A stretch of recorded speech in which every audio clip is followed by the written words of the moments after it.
5,275 pounds. That is one fine camper. Rockwood 2506S Mini Lite landing here. Looks absolutely phenomenal. Nice, small, lightweight, big SUVs, half tons. Gonna pull this thing around all day. And the cool thing about this one, the way it's laid out, inside and outside, it works just as well both ways.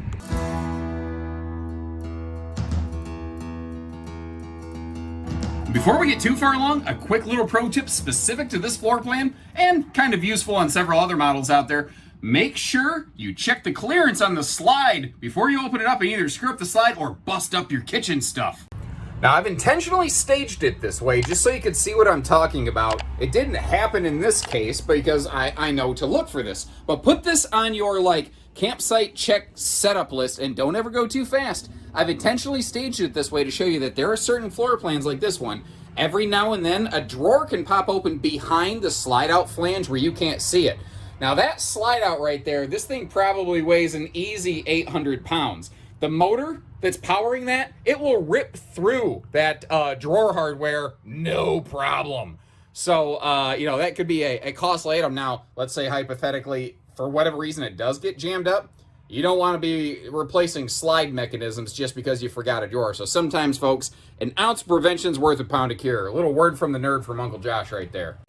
And what always impressed me about this one is that for all intents and purposes, total tip to tail size, it's only 26 feet, but it feels bigger than that. There's something about the way they've accomplished this. Now that's an electric space heating Tootsie toaster down there. As we start working our way up, you see that this does actually have a pivoting television. So if you want to make it face toward the kitchen or toward the seating, you can do that. That's an 8 cubic foot gas electric refrigerator and freezer, two-way. So if you're going to do some off-grid camping, it's really very modest in its power usage off your batteries. The kitchen here, though, there's been two, I think, significant shifts and generations in this floor plan, and this is the one that was made after they expanded the kitchen countertop space a little bit and gave us more prep space, which this floor plan, I think, really needed. Cracking open all the storage here, you see just drawers to the floor, space below the cabinetry, drawer below the oven, which that's a larger 22-inch oven, which does not look like it was ever used. These are all maple raised hardwood cabinet doors. This is all pocket screwed cabinetry. This is basically built the exact same way as the bigger Rockwood signatures, just dynamite in a small package. Now, interesting little note here for you, some history. This dinette's never been used. The folks bought it with this freestanding table and chairs in there, removed it, just unscrewed it from the floor, obviously didn't break it, and they put in a couple of their own recliners, in a sense, almost making like their own little theater seat arrangement.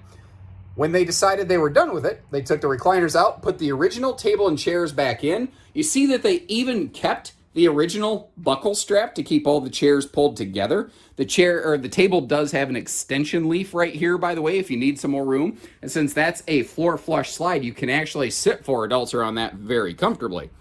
That's cool. And that is one of those things I say all the time. If you're going to do something or change or modify an RV in some way, make sure you can revert it as close as possible back to the factory standard. I'm telling you, what it does for your resale, because just like you folks, what you get to see is that this was owned by a very decent person, a considerate owner. And if they're they didn't just take from the RV what worked for them and then give nothing back. They maintained, they had a partnership and a relationship with the camper. And maybe that sounds silly, but you see it, you feel it, and you can tell that this RV was better maintained like that. By the way, up top here, central air with double ducting. Each duct can turn individually. I'll give you another handy little pro tip, though. Be careful where you're pointing these. If you point this thing directly at your thermostat, well, your thermostat's going to get tricked into turning on or off prematurely. And I think we all know what happens when things get turned on or off prematurely. Over through the hallway, we go past the, walk around the bathroom, which is nice because you can, toilet, shower, everything. It's fully self-contained in a sense, in that you can be in here and doing whatever you need to, but you don't preclude or prohibit anyone else from using anything in the camper. It doesn't chop the camper in half, which some bathrooms and small campers are inclined to do. The Radius spa-style central opening shower door gives you more elbow room. You've got the shower miser there for some water saving when you're off-grid. The handy little soap caddy up there. That is a highly underrated feature. I wish that was standard in every single travel trailer and fifth wheel, basically, so that you actually have a place to get your body washes and soaps and things. I would say hair care products. I don't have a problem with that. The vaulted ceiling in here and this positioning of the skylight, by the way, means that this is always very nicely tall person friendly.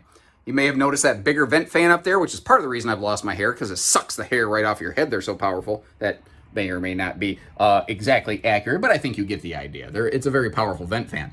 Speaking of which, a second one of those vent fans is located here in the bedroom, which is kind of cool, giving you some really good airflow through here if need be.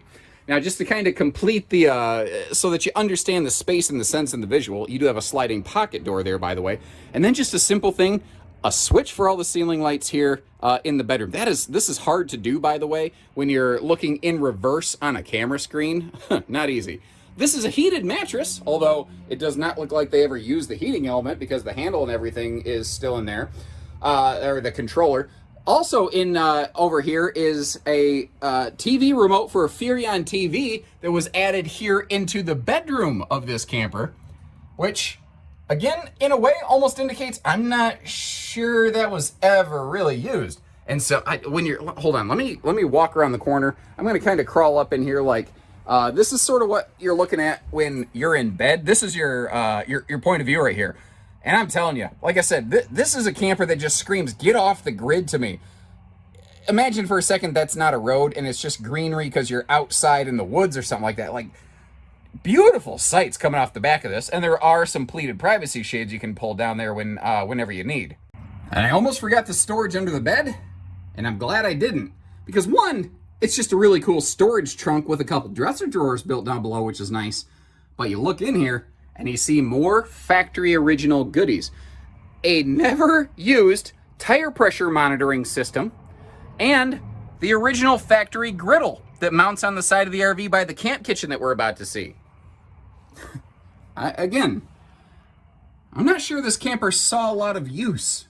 Now, with the slide closed, you are losing access to the bathroom and the bedroom, but you will maintain use of what I like to call the core critical kitchen functions.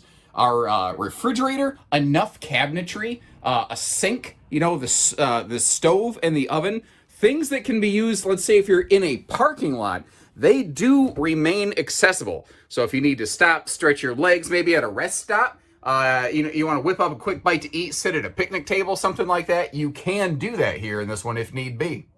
And I would call it a lot of creativity, the way that Rockwood has repurposed spaces in, by today's standards, unconventional ways. But the thing is, Rockwood is a very old standing brand. Rockwood actually predates Forest River, even though this is called a Forest River Rockwood. Rockwood was an independent company before Forest River even existed. And they've been doing this a while. So things like creative storage solution, these totes that come out to you, that's actually classic Rockwood. They just kind of dusted off the old playbook to make sure that space wasn't wasted. Now, some modern things like the receiver hitch on the back right there, that lets you do things like add a bike rack without potentially damaging the bumper mount. Or some heavier things like you want a portable generator, because this little model, there's something about this that just really screams like, get off the grid. You know, there's something about it that feels very outdoorsy to me. It's always felt that way. I've never exactly put my finger on it, but there it is, you know, like you've got your little camp kitchen here actually under the headboard of the bed under the awning, which is kind of nice. So we've got our propane cooker right there, 2-burner stove. Actually, let me lift that right up for you. Holy cow, I don't think that was ever used. If they use that, I don't know how they kept it that clean. Jeez. This is actually a hot and cold little kind of faucet shower combo sort of thing, one of those coily removable hoses. We got Dad's medicine cabinet for the you know, barley water and the, well, barley pop and bottled water. There we go. I keep screwing that up this year. I don't know why. Maybe it's just time to retire that one. Not sure. We've got, you see that black horizontal line above the tires? That's an outdoor grill mount, should you choose to use one of those. And actually, there are double the propane cooker hookers down here so that you can use the outside camp kitchen and a grill simultaneously, should you choose. The TV inside can dismount, remount outside. That is an anti-slam entry door, and those are the 0G stable steps. Those are the ones that you don't have to have rotator cuff surgery when you're done lifting and lowering those things. in this front compartment, because the hiccup with this floor plan is it doesn't have like full pass-through storage. So kind of like that storage trunk off the back, they got very creative. There's a corner of the kitchen cabinetry that you just can't get to from the inside. And it makes, wouldn't you know it, a perfect spot for wheel chocks and hitching, and wouldn't you know it, that's exactly what the previous owner used it for. And by virtue of the fact that I see those things in there, indicates to me, those are intended to go along with the sale of this RV. So if you're upgrading from a family pop-up, or if you're gonna be a first timer, there's a couple $100 worth of hitching right there that you're gonna need, but you no longer have to pay for. Up front, we've got 30-pound tanks instead of 20s. That's one of those more exceptional things Rockwood does on these little guys.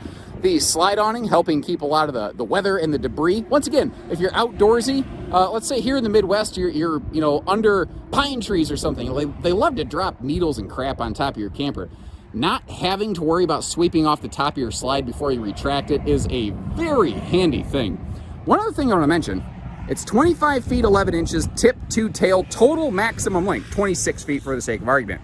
That's a very nice size for big SUVs and tow package half tons.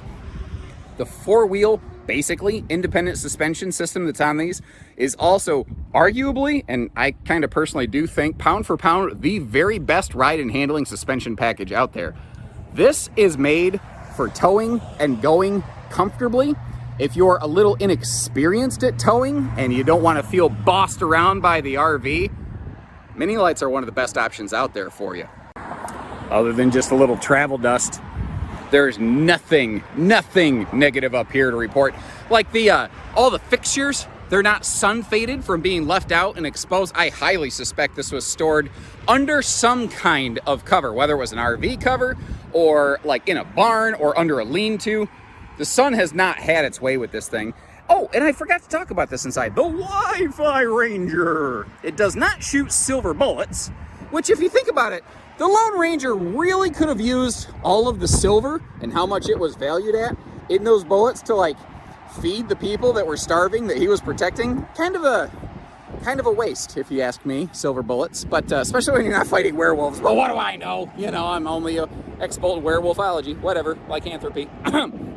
Double max air vent fans, one in the kitchen, or in the bathroom area, then one again back in the bedroom. That rear fan is actually an optional thing. That standard would have been just an air vent. I can tell that was factory installed though, because it has the matching roof vent cover. Tell you what, overall, I am pretty darn impressed with what I see here. Shameless self-promotion time. And a little more information. 3 or 4 weeks ago, we had another 2506S Mini Lite land here. It was sold, I believe, within 2 hours of a video like this going live. It's entirely possible that this one may last or not last, just about case in point right there.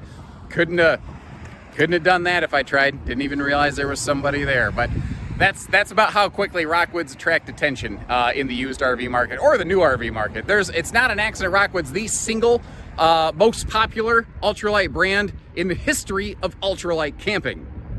They're pretty good at what they do. You need hitching, you need financing, you got to trade, we do all that. When you're ready, we're ready. So take care, stay safe, have fun, have an A1 day, everyone.